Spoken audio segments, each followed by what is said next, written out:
नई शिक्षा नीति मेरी समझ के अनुसार प्राइवेटीकरण को आगे बढ़ाने का नीति है। इसमें सीधा सा एक ला दिया गया है कि 6 साल का बच्चा होगा वही पहली क्लास में एडमिशन लेगा।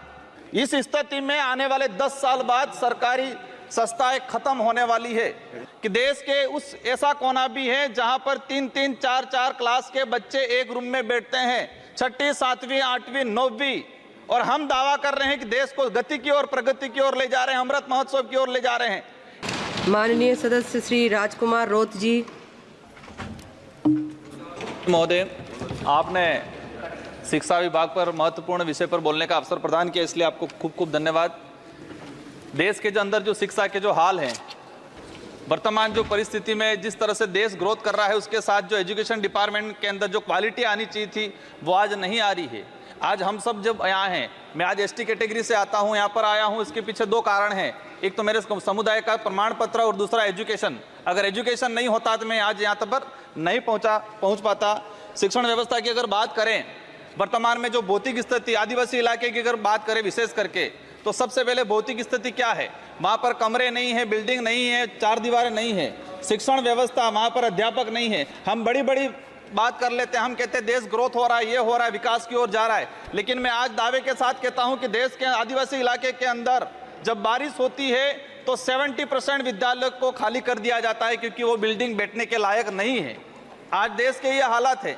मैं राजस्थान के दक्षिणी इलाके से आता हूँ, संसदीय क्षेत्र बांसवाड़ा से, वहाँ पर 78% आदिवासी बाहुल्य क्षेत्र हैं। वहाँ पर मेरे उस इलाके के अंदर हायर एजुकेशन हो या अपर एजुकेशन हो, उसमें स्थिति ये बनी हुई है कि एक कमरे के अंदर, सभापति महोदय, मैं मंत्री महोदय के ध्यान में लाना चाहूंगा कि देश के उस ऐसा कोना भी है जहां पर 3-3, 4-4 क्लास के बच्चे एक रूम में बैठते हैं, 6वीं, 7वीं, 8वीं, 9वीं, और हम दावा कर रहे हैं कि देश को गति की ओर, प्रगति की ओर ले जा रहे हैं, अमृत महोत्सव की ओर ले जा रहे हैं। एक कमरे में 4 क्लास के बच्चे बैठेंगे, टीचर किसको पढ़ाएगा? और वो बच्चा डिग्री प्राप्त करके कहाँ जाएगा, क्या करेगा आगे जाके? उसका भविष्य अंधकार में जा रहा है।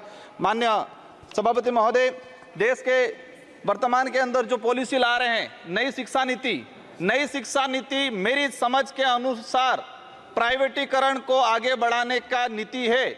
इसमें सीधा सा एक ला दिया गया है कि 6 साल का बच्चा होगा वही पहली क्लास में एडमिशन लेगा। देश का कौन सा परिवार ऐसा है, किस समुदाय के कोई व्यक्ति ऐसा है जो 6 साल का बच्चा होगा इसके बाद एडमिशन कराएगा?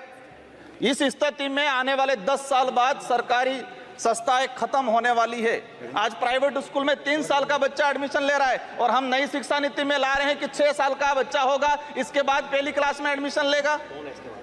कहां जाएगा वो? इस स्थिति में आने वाले समय में सरकारी सिस्टम खत्म करने की जो नीति ला रहे हैं वो कहीं न कहीं घातक है। माननीय सभापति महोदय, देश के अंदर जो गति है, नवोदय विद्यालय और केवी, हम मानते हैं कि देश के अंदर जो ब्यूरोक्रेसी है, कोई भी व्यक्ति को आने का अवसर मिला है वो नवोदय है, लेकिन जो वर्तमान में स्थिति बनी हुई है कि जो केंद्रीय विश्वविद्यालय है इसमें 8,88,000 आवेदन आए। पूरे देश के जो केंद्रीय विद्यालय इसमें 8,88,000, प्रवेश कितनों को मिला है?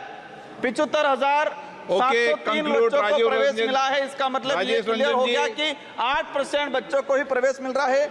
माननीय सभापति महोदय, माननीय अध्यक्ष महोदय, मुझे तब स्टार्ट किया मैंने आपके आने से पहले, अभी आने से पहले ही। अध्यक्ष महोदय बहुत बहुत धन्यवाद।